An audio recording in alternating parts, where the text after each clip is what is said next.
सदनसम्म आवाज यो समय परिवर्तनको हो आज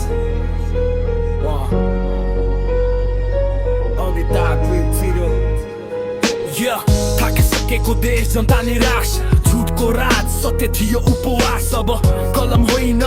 कर्म बोल्छ सिंहदरबारसम्म सडकको आवाज पुग्छ एकजना सहरको सपना बोकेर अर्को जनता बिचै बाट उठेर नाम होइन कामले चिनायो डरको राजनीति आज किनारो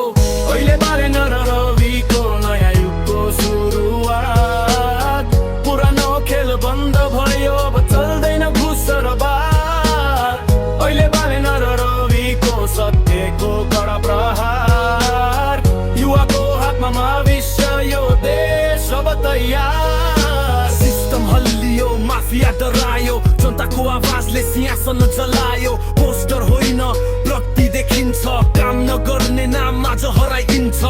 सहर सफा सोच अझै सफा भ्रष्ट हातलाई छैन अब माफा माइकमा